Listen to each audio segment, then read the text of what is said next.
तो नमस्कार, आपका स्वागत है व्यू पॉइंट में। आज मेरे साथ हैं देश के जाने माने विख्यात राजनीतिक विशेषज्ञ श्री पंकज सिंह जी। पंकज सिंह जी को बहुत लंबा अनुभव रहा है। पंकज जी, मैं आपका स्वागत करता हूं। पंकज जी, इस समय धन्यवाद। देश में जो स्थिति चल रही है, एक बड़ा आंदोलन जेन जी का चला जो सरकार के विरोध में, और जिसमें उन्होंने सरकार की पीठ पहली बार नीचे लगा दी और शिक्षा मंत्री का इस्तीफा हो गया। लेकिन उसके बावजूद भी बहुत से ऐसे सवाल हैं जो अभी भी मुंह बाए खड़े हैं। जैसे कि जब छात्रों के ऊपर बर्बर तरीके से उनकी पिटाई की गई, तो उस पे अभी भी कोई एक्शन होगा या नहीं होगा? आगे जो शिक्षा व्यवस्था में सुधार होने हैं, उनकी क्या रूपरेखा रहेगी? और पंकज जी, एक मैं ये भी आपसे जानना चाहूंगा और मेरे दर्शक जानना चाहेंगे कि जो लोग एक जगह एकत्रित थे, तब वो एक शक्ति के रूप में प्रदर्शित हो रहे थे, जिन्होंने मजबूर कर दिया समूचे विपक्ष को कि वो उनके साथ आके खड़ा हुआ, और मजबूर कर दिया उस सरकार को जो आज तक कहीं नहीं झुकी थी, उसे ये ताकत दिखा के उन्होंने अपने सामने इस्तीफा दिलवा दिया। तो पंकज जी, अब ऐसा तो नहीं कि जब ये छात्र आंदोलन सड़क से खत्म हो जाएगा तो ये सरकार के पास पूरा तंत्र है, वो उन लोगों के पीछे इंक्वायरी बिठाएगी, उन लोगों को एक एक करके चिन्हित करेगी और उन्हें परेशान करेगी? इस तरह के कुछ सवाल मेरे मस्तिष्क में आ रहे थे, तो मैंने सोचा क्यों ना पंकज जी से इसके बारे में पूछा जाए और आपकी राय इस पे जानी जाए। जी पंकज जी। आपने बहुत अच्छी शुरुआत की है मनीष जी, बहुत बहुत धन्यवाद आपका। दरअसल जो कुछ भी हो रहा है पिछले 1 महीने से ज्यादा वक्त हो गए, पूरी समूची दुनिया में मैं कहूँ तो देश में तो लोग जान ही गए इस कॉकरोच जनता पार्टी के आंदोलन को लेकर। और जो जेनजी का जो जिसको लेकर के बार बार बातें हो रही हैं कि एक जनरेशन गैप और एक जेनजी का जो मसला है, और जिस तरीके से चीजों को उठाती है, वो अपने आप में ये दिखा दिया कि हम आपसे ज्यादा एडवांस हैं। आप जो कुछ भी कह देंगे, जो नैरेटिव सेट करेंगे, उसमें हम पढ़ने वाले नहीं है। और उसी का एक नजारा हमने कल जंतर मंतर पे जब ये आंदोलन खत्म हो रहा था तब हमने देखा। और देखिए, मजे की बात क्या है कि जिस मोदी सरकार के बारे में ये कहा जाता रहा है कि यहाँ पे इस्तीफे नहीं हुआ करते हैं, वो जी। सरकार बैकफुट पे आई और इस्तीफे हुए धर्मेंद्र प्रधान के। और ये बात हम पहले से कहते रहे हैं कि जिस प्रकार से आंदोलन चल पड़ा है और जो जनजी का मूड है और जो लोग इस मुहिम में शामिल हुए और समूचे देश में ये बात फैल गई और जगह जगह 800 शहरों में प्रदर्शन होने लगे। लिहाजा तभी समझ में आ गया था कि ये मामला विदेश यहाँ तक नहीं बढ़ रुकने। गए। जी। हाँ, यहाँ नहीं रुकने वाला है और इसका कोई ना कोई सॉल्यूशन निकलेगा, इसका कोई ना कोई रास्ता निकलेगा और सरकार निकालेगी। और वही हुआ, कल धर्मेंद्र प्रधान का इस्तीफा हुआ। लेकिन सवाल क्या है मनीष जी की मसला और फंसता जा रहा है और ये मुसीबत मोदी सरकार के लिए दिन ब दिन और बढ़ती जाएगी।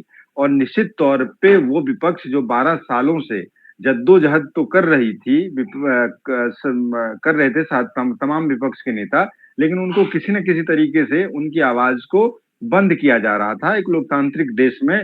चाहे वो दुनिया भर की एजेंसियां हों, उनके दुरुपयोग की बातें हम लोग सुनते आ रहे हैं, उनके मदद से, उन एजेंसियों की मदद से विपक्षी नेताओं के आवाज को दबाया जा रहा था।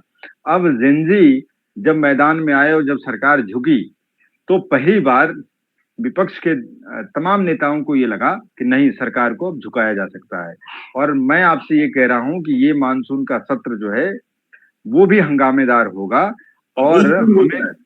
जी। हाँ, और हमें ये लग रहा है कि इसमें भी कोई बिल कोई इस तरीके से पास हो जाए, कोई, हाँ, वो शांति से चल पाए, इसमें मुझे डाउट है। वो इसलिए क्योंकि एक जब इस्तीफे हो गए, एक की जिम्मेदारी तय हो गई और ये पता चल गया कि वो मंत्री उस लायक नहीं था जिसको उनकी जगह पे बिठाया गया था। वो पेपर लीक के मामलों को रोक नहीं पाए, तमाम भ्रष्टाचार के आरोप लगे। वहां से निकलकर ये बात और आगे बढ़ती है।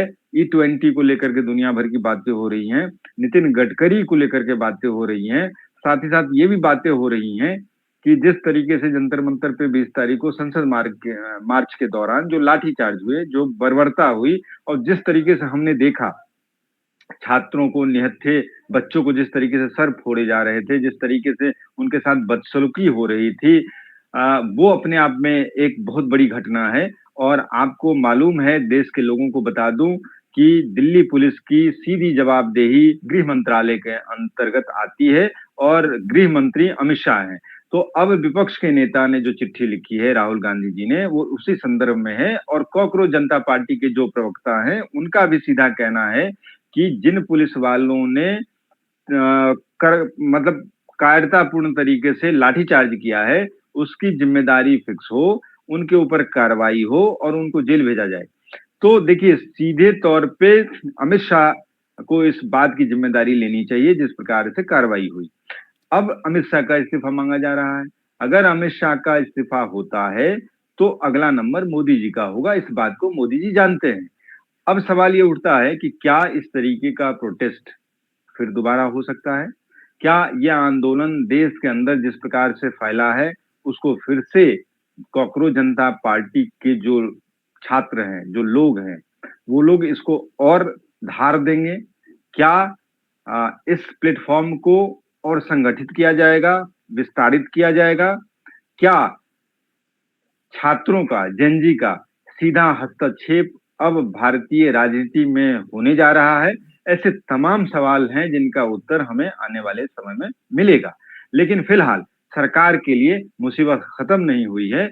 इनफैक्ट मैं यहाँ ये कह दूं कि और मुसीबत बढ़ गई है, तो कोई अतिशयोक्ति नहीं होगी। जी मनीष जी। जी पंकज जी, मेरा सवाल अभी भी वही है। मैं भी जानता हूं, मैं पूरी तरह से सहमत हूं आपसे कि ये जो सरकार है और ये जो मुद्दे उठ रहे हैं, इससे विपक्ष जो है वो अमित शाह का इस्तीफा भी मांगेगा और संसद की कार्रवाई बहुत ही, आप जानते हैं किस तरह की होने वाली है। लेकिन आप ये भी जानते हैं कि संसद में विपक्ष को कितनी जगह दी जाती है, कितना समय दिया जाता है बोलने के लिए। और कॉकरोच जनता पार्टी जो इस संगठन को आप कहें कि एक सिंबल रही है इसका, जब ये संघर्ष चला है, तो क्या आप ये समझते हैं कि अगर कॉकरोच जनता पार्टी या कोई नेता इससे हट जाता है तो अब ये आंदोलन जो है ये लोगों को दिलों में नहीं चलेगा? देखिए, कोई भी आंदोलन इस देश में एक गति से नहीं चल सकता। पहले वहां 1000-2000 लोग आ रहे थे, कुछ 100 लोग आ रहे थे, फिर ऐसा वक्त आया कि वहां लाखों में लोग आ गए, फिर कम हो गए, और आज ये है स्थिति कि एक इस्तीफे के बाद वो आंदोलन लगभग सड़क से खत्म हो चुका है। लेकिन मेरा ऐसा मानना है कि लोगों के दिलों से और लोगों की सोच से ये आंदोलन खत्म नहीं हुआ। और पहली बार जब सरकार को लोगों ने झुकते हुए देखा इस पिछले 12 साल में, देखिए जितने भी आंदोलन इस 12 साल में हुए या इस्तीफे मांगे गए, उन्हें इस सरकार ने दबा दिया और खारिज कर दिया। लेकिन ये पहली बार है कि सरकार अपने घुटनों पे आई और उन्होंने इस्तीफा देने के लिए उन्हें मानना पड़ा, इस्तीफा ले लिया जेनजी ने। तो पंकज जी, मैं ये जानना चाहता हूं आपसे कि ये जो इस्तीफा हो गया, इसके बाद ये और जो मांगे हैं, देखिए ये तो एक सिंबल था धर्मेंद्र प्रधान, इस भ्रष्टाचार का, इस बिगड़ी हुई शिक्षा व्यवस्था का, उसका एक चेहरा था। उसकी जगह दूसरे चेहरे को लाके बिठा दिया गया है। तो मुझे नहीं लगता वो भी उसी प्रवृत्ति के हैं, वो भी उसी बैकग्राउंड से आते हैं, सब सेम है। तो उससे कोई सुधार नहीं आएगा। ये जो कैंसर पूरी तरह से इस व्यवस्था में फैल चुका है, क्या उस पे ये छोटे छोटे घावों पे पट्टी करने से इसका इलाज हो जाएगा? मैं ये मानता हूं कि संपूर्ण रूप से एक ऑपरेशन की जरूरत है। पंकज जी, आप क्या कहना चाहते हैं? बिल्कुल सही कह रहे हैं मनीष जी। आपने आज देखा होगा कि प्रधानमंत्री ने स्पेशल टास्क फोर्स गठित किया है ताकि पेपर लीक के मामले रुक जाए। देखिए, ये पहली बार हो रहा है कि जब सरकार दबाव में इस तरीके के फैसले ले रही है। इससे पहले तो इनको तो इस बात का इल्म ही नहीं था। जिस सरकार के तमाम मंत्री, खुद प्रधानमंत्री एक फर्जी डिग्री के केस में जब घिरे हुए हों, तो वहां आप क्या ही उम्मीद कर सकते हैं। जिस शिक्षा का बजट 12-13 या 13-14 में 4.6 था, वो घट करके 2.3 पे आ गया। तो आप देखिए कि जो जीडीपी का बजट है, मैं उसकी बात कर रहा हूं, तो देखिए इस देश में शिक्षा व्यवस्था का क्या हाल है। और सबको मालूम है कि किसी भी देश की तरक्की में शिक्षा का योगदान बहुत ही महत्वपूर्ण और बहुत ही बड़ा होता है। इस बात को अगर सरकार गंभीरता से नहीं लेगी तो अब जेनजी के जो बच्चे हैं, जो छात्र हैं, जो युवा हैं, जो बेरोजगार हैं, वो तमाम इनके खोखले वादों से एक तरीके से परेशान हो चुके हैं। अब उनके पास कोई विकल्प, कोई चारा नहीं है सिवाय इसके कि वो सड़कों पे उतरे। और आपको मालूम ही होगा कि लोहिया जी ने कहा था कि जब संसद आवारा हो जाए तो लोगों को सड़क पे उतरना चाहिए। लिहाजा ये लोकतंत्र की खूबसूरती है कि हमारे यहाँ संविधान ये अधिकार देता है कि लोग इकट्ठा होकर के सरकार के खिलाफ प्रोटेस्ट कर सके। अब मुझे ऐसा लगता है कि एक मंच, एक इनिशिएटिव कोकरोच जनता पार्टी टाइप के एक संगठन ने लिया, इनिशिएटिव लिया, जिस भी तरीके से लिया वो पब्लिक डोमेन में है, सब लोग जानते हैं। उनके पास कोई बैकलॉग्स नहीं थे, उनके पास कोई वो नहीं था कि उनके ऊपर कोई किसी भी प्रकार से उंगली उठाए। इसीलिए तमाम संगठन, तमाम विपक्षी दल के नेता, तमाम अलग अलग पॉलिटिकल पार्टी के लोग उनको समर्थन उन्होंने दिया, जो विपक्ष में थे और जो इस सरकार के कामकाज से या तो नाखुश थे या परेशान थे। और ये भी समझिए कि कोई भी मूवमेंट जब खड़ा होता है तो उसमें हमें लगता है कि आहुति हर वर्ग के लोगों की होती है, और यही हुआ। इसमें भी छात्र का बेशक आंदोलन था, लेकिन मैंने देखा, आपने भी देखा कि छात्र के अभिभावक, उनके पेरेंट्स, सब लोग अपनी सहभागिता निभा रहे थे। और निश्चित तौर पे उनको लग रहा था कि शिक्षा का जो मुद्दा है ज्वलंत है, हर घर में बच्चे हैं, हर घर में पढ़ाई होती है, और लिहाजा इस चीज को अभी दुरुस्त दुरुस्त नहीं किया गया तो बहुत मुश्किल होगी। लेकिन यहाँ पे एक बात और मैं कह दूं, क्योंकि आपने सही फरमाया कि चेहरे बदल देने से क्या सिस्टम बदल जाएंगे? क्या उस सिस्टम को अमूल चूल परिवर्तन लाने की आवश्यकता है? जो एनटीए और ये तमाम जिन चीजों को ये सरकार आने के बाद जो इनसे पूर्ववर्त मंत्री थे उन्होंने लागू किया, बगैर उस पर स्टडी किए हुए, बगैर एक रोड मैप तैयार किए हुए, जिस तरीके से अपने एजेंडे को, और इस सरकार में ये कहा जाता है कि जो एचआरडी मिनिस्ट्री है जिसपे धर्मेंद्र प्रधान बैठे हुए थे, वो निश्चित तौर पे कहीं ना कहीं एक संघ का प्रभाव होता है, क्योंकि संघ की अपनी एक आइडियोलॉजी है, और उस आइडियोलॉजी को वो एचआरडी मिनिस्ट्री के थ्रू ही वो देश के अंदर वो अपने एजेंडे को चला सकते हैं। और ये बात भी सब लोग जानते हैं कि धर्मेंद्र प्रधान के जो फादर थे वो संघ के प्रचारक थे। धर्मेंद्र प्रधान बचपन से ही संघ से जुड़े रहे हैं, और इसीलिए इनका इस्तीफा लेना मोदी सरकार के लिए एक बहुत ही संकट भरा था, और इसीलिए इतना वक्त भी लगा, आपने देखा। लेकिन दबाव इतना था, प्रेशर इतना था कि उनको देना पड़ा।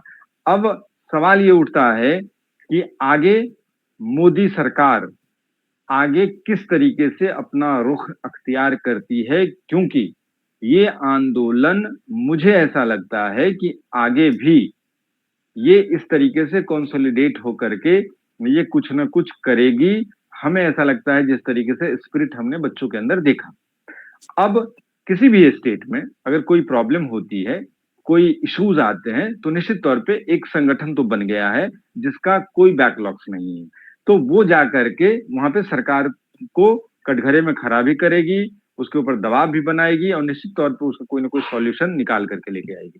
पंकज जी, आपने बहुत अच्छा विश्लेषण किया, और लोगों को इस विषय में रोशनी की बहुत जरूरत थी। क्या अलग अलग लोगों की अलग अलग सोच चल रही है इस पूरे संगठन के बारे में, विपक्ष के बारे में, इस समय जो आंदोलन हुआ उसके बारे में, और आपने लोगों को अपने ज्ञान की रोशनी से बहुत ही अच्छा विश्लेषण करके बताया। लेकिन एक मेरा सवाल बहुत संक्षेप में और है।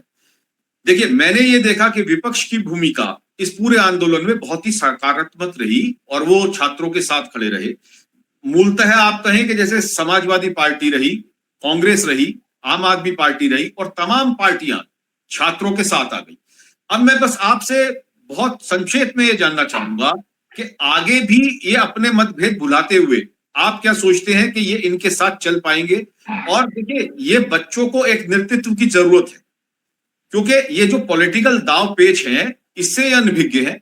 ये एक मूवमेंट चला रहे थे, अपने हक की लड़ाई लड़ रहे थे, लेकिन सरकार जब अपने पॉलिटिकल मूव पे आएगी, जिस तरह के हम पहले अभी चर्चा कर रहे थे कि जिस तरह से अभी ये सब एक जगह पे संगठित थे, अभी अलग अलग चले गए, तो अब इन सबकी फेशियल रिकॉग्निशन हो रही है। और मूल सवाल अभी भी यही आता है कि अगर छात्रों के विरुद्ध एफआईआर अभी भी दर्ज है, तो वो पुलिस वाले और वो गृह मंत्री और वो सब उत्तरदायी क्यों नहीं है? उनके खिलाफ अभी तक जो है वो एफआईआर दर्ज क्यों नहीं हुई है? क्या विपक्ष इसमें एक महत्वपूर्ण भूमिका निभा सकता है, पंकज जी? नहीं, सही सवाल आपने उठाया है। देखिए, बच्चों को जो ताकत मिली, वो ताकत निश्चित तौर पे विपक्षी दलों के नेताओं के आने के बाद ही मिली। और इसमें ये नहीं भूलना चाहिए कि लेफ्ट सेंटर राइट कुछ भी किसी ने नहीं देखा और हर आदमी बढ़ चढ़ करके सपोर्ट किया। और सबसे मजे की बात और एक ट्विस्ट जिसको कहते हैं, मैं ऐसा मानता हूं कि राहुल गांधी जी का प्रधानमंत्री के घर के बाहर जाकर के धरने देना अपने आप में एक बहुत बड़ी बात थी। और यहाँ अभूतपूर्व घटना थी। और यहाँ तक कहा गया कि यहाँ तक कहा गया कि इंटेलिजेंस फेलियर हुआ, वहां तक पहुंच जाना राहुल गांधी का अपने आप में एक स्ट्रैटेजी बना करके बहुत बड़ी बात थी। और निश्चित तौर पे सरकार के ऊपर दबाव कई गुना बढ़ गया। जो सड़क पे लोग थे, विपक्ष संसद में सरकार को घेर रही थी। और एक बार मैं आपको थोड़ा इंटरप्ट करूंगा, अब आपकी बात को ही आगे बढ़ाता हूं। और अगले दिन देखिए, हमें ऐसी सूचना थी और आपके पास भी ऐसी सूचना होगी कि अगले दिन सरकार ने अधिक बल बुलवा के और ऐसी योजना बनाई थी, सब मेट्रो स्टेशन बंद करके, इंटरनेट बंद करके, कि रात में इन आंदोलित छात्रों को वहां से हटा दिया जाएगा। और आप देखें, उस रात जब राहुल गांधी सड़क पे आ गए मार्च करने, और वो सड़क पे निकल गए और गांधी मेमोरियल चले गए या कहीं और चले गए, बिरला संग्रहालय चले गए, तो आप ये देखिए कि सरकार की हिम्मत नहीं हो पाई उस टाइम जब 100 सांसद सड़क पे थी। जी, आप अपनी बात पूरी कीजिए। आप ठीक कह रहे हैं। देखिए, कॉकरोच जनता पार्टी के जो प्रवक्ता हैं वो ये बता रहे हैं कि उनकी पुलिस से जब बात हुई तो वो कह रहे थे करीब 11,000 की संख्या में पुलिस को डिप्लॉय किया गया था, जिसमें रैपिड एक्शन फोर्स से लेकर के तमाम फोर्सेज वहां पे थी। ये बात आप सही कह रहे हैं। जिस तरीके से घेराबंदी की जा रही थी, उसमें इस बात की प्रबल संभावना थी कि बच्चों को खदेड़ा जाएगा फिर से और उसको उठाया जाएगा। लेकिन ये बात भी सच है कि ये काम उतना आसान नहीं था, क्योंकि उसमें खतरा बहुत ज्यादा था। अगर लाखों की संख्या में बच्चे इकट्ठे होते हैं, उसके ऊपर 10,000 11,000 आप फोर्सेस को लगा देंगे, तब भी बच्चे भारी पड़ेंगे। और अगर वो मॉब अगर आक्रोशित हो जाए, या मान लीजिए कि कुछ असामाजिक तत्व उसके अंदर चला जाए और प्रोवोक करने लगे, तो वो स्थिति अपने आप ऐसा नहीं चाहते थे कि ऐसा कुछ हो। लेकिन इसमें विपक्ष की जो भूमिका रही और राजनीतिक दलों की जो भूमिका रही, जो समर्थन के कारण, तो मेरा मानना ऐसा है कि उससे बहुत बल मिला उनको, और उस आंदोलन से सरकार उस तरह से उन्हें नहीं खदेड़ पाई जैसा वो चाह रही थी, जैसी उसकी मंशाएं थी। निश्चित तौर पे, क्योंकि सरकार जानी जाती है अपने तरीके से काम करने के लिए और क्रूरता के लिए। हमने देखा किसान आंदोलन में किस तरीके से कीलें लगवाई गई, 700-750 किसानों की मौत हो गई, फिर भी सरकार के ऊपर कोई फर्क नहीं पड़ा। जो सरकार इतनी निर्दयी हो, और जबकि वही काला कानून वापस हुआ, लेकिन इतने शहादत के बाद, तो आप ये समझिए और अंदाजा लगाइए कि यहाँ पे ये किस तरीके से बैकफुट पे आए होंगे, या सरकार झुकी कैसे होगी। तो ये अपने आप में बहुत ही चौंकाने वाली और एक ऐतिहासिक घटना मैं इसे मानता हूं। और मैं ये मानता हूं कि विपक्ष का बहुत इंपॉर्टेंट रोल रहा है, और अभी उनके कंधों के ऊपर जवाबदेही और बढ़ गई है। मैं तो यहाँ तक कह रहा हूं कि खास करके राहुल गांधी जी के ऊपर, जो विपक्ष के नेता हैं लोकसभा में, और एक बहुत बड़ी पार्टी है कांग्रेस पार्टी, जिनके वो मुख्य चेहरे हैं, तो निश्चित तौर पे आने वाले समय में देखना और दिलचस्प होगा कि सरकार किस तरीके से आगे बढ़ती है, और विपक्ष का भी रोल किस तरीके से वो प्ले करते हैं, ये समूचा देश देखेगा। और इसके ऊपर और भी हम लोग चर्चा करेंगे आगे चल करके। तो फिलहाल इस विषय पे हम चर्चा जारी रखेंगे, और इस विषय को हम ऐसे खत्म नहीं होने देंगे, इसे बढ़ाते रहेंगे। जो भी नई डेवलपमेंट्स होंगी उससे अवगत कराते रहेंगे अपने श्रोताओं को। और पंकज जी, इसी के साथ मैं बहुत बहुत धन्यवाद आपका, आपने इतना समय दिया हमें।